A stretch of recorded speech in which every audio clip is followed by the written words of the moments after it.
Tom is his name. Well, at least that is how I've always referred to him. It feels like I've known him all his life. I guess in a way I have. I count myself lucky to know Tom, for he is a good man. Tom likes to wake up early, when it is still dark outside. I've often wondered why this is. I guess he likes his early starts. He also likes watching television in his room. It's normally the first thing he does in the morning. Somehow, it seems to help him wake up. Nobody else lives with Tom. Occasionally people stay over, sometimes for a few weeks, but I think he likes being on his own. He seems happier then.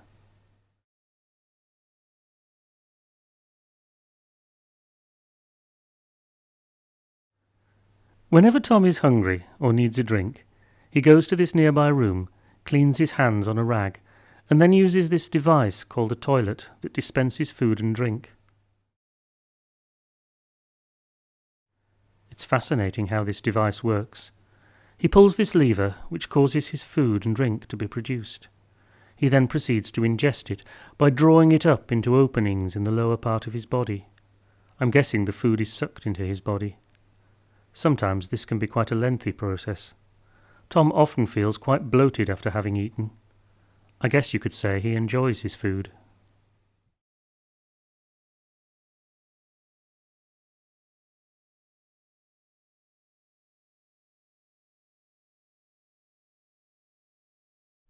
There are also other aspects of Tom's world that impress me greatly. For example, these bins that seem to provide an endless supply of free resources for people. They seem to exist everywhere, not only in Tom's home, but within public buildings and on streets. It seems that you can just walk up to them, put your hand in, and pull out something that is exactly what you require at that moment in time. I don't know how they work, but they are truly ingenious. Recycling is another great wonder of this world. It seems that any waste that is produced, even if it is by Tom's body, is packaged up and exchanged for money.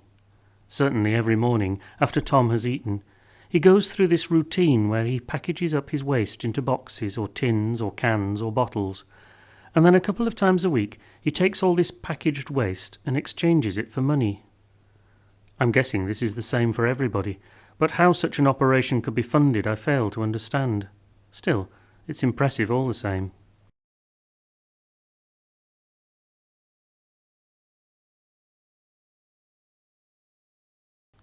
Interestingly, Tom seems to enjoy the process of packaging up his own waste more than actually eating and drinking. But then I do find some of Tom's habits and his likes and dislikes to be a bit strange.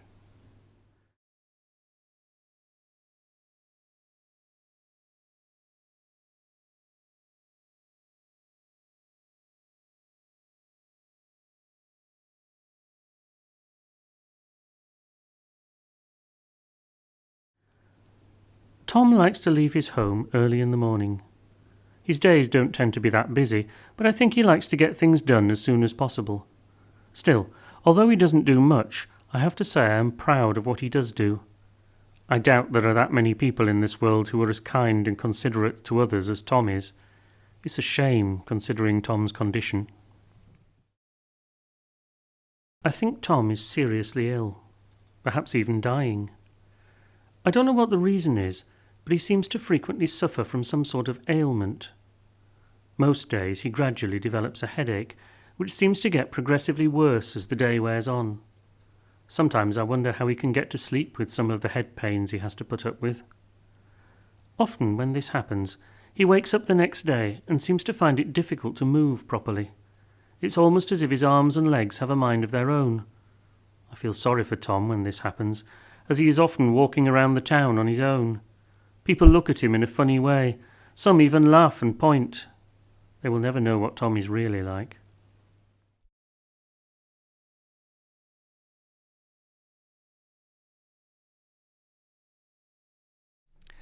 Tom often goes to these small places called pubs for help.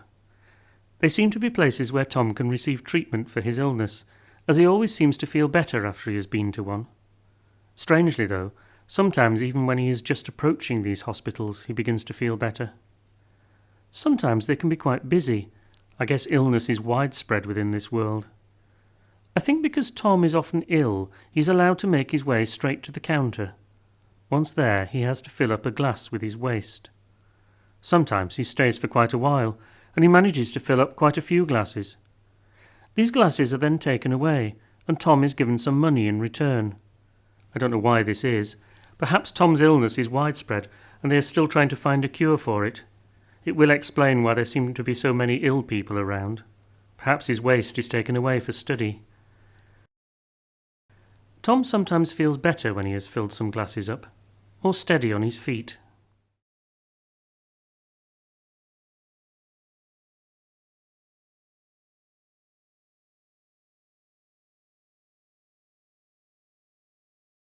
Given what he does, Tom doesn't seem to have many friends. Maybe it's because of his illness. Perhaps that puts people off him. It's a shame, really. There is this one man who Tom often meets with, however. I don't think Tom likes him that much.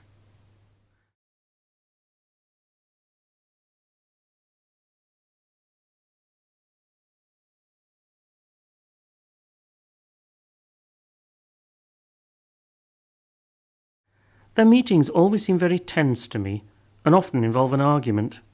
Usually this man is angry with Tom for some reason.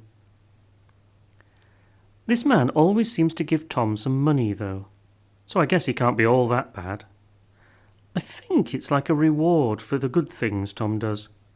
Perhaps they have something like a work partnership. Sometimes Tom will give the man something in return, usually a small bag of what seems to be white powder that he has collected from his nose.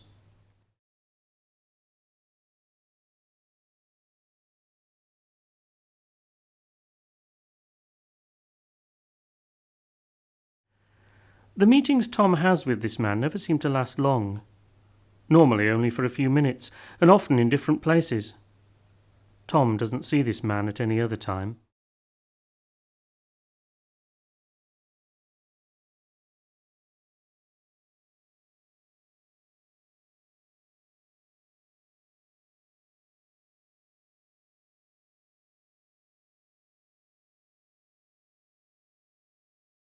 Tom likes to spend time by himself. He often walks alongside the waterway that passes near to where he lives. I guess he likes the peace and quiet. He doesn't tend to come here in the warmer periods when it is busier.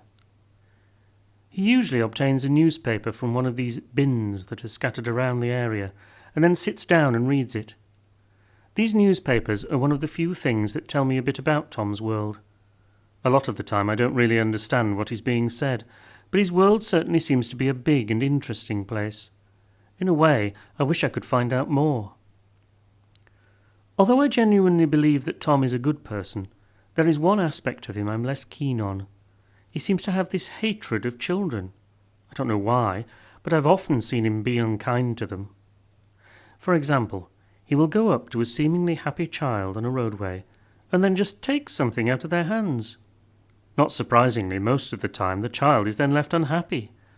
However, despite their unhappiness, this doesn't seem to be an uncommon event in Tom's world. I've often seen Tom do exactly the same thing, even when the child is with their parents, who have just shown no interest. They don't even interfere. Maybe this is a bizarre custom in Tom's world. However, I can't see what benefit it provides, apart from being unnecessarily cruel. Part of growing up, perhaps.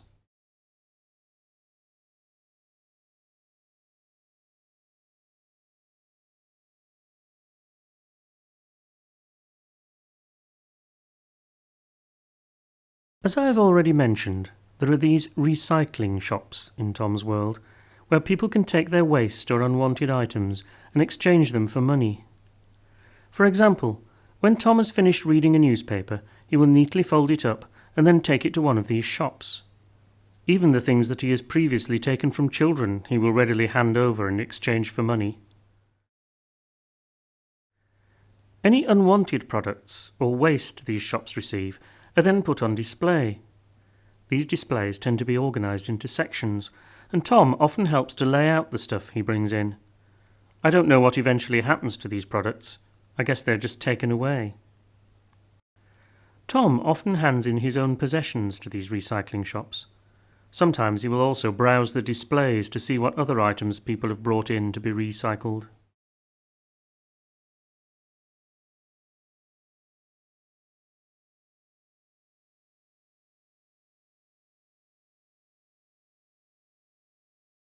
Despite the little things that perhaps tarnish Tom's character, he more than makes up for it with the good deeds he carries out on a regular basis.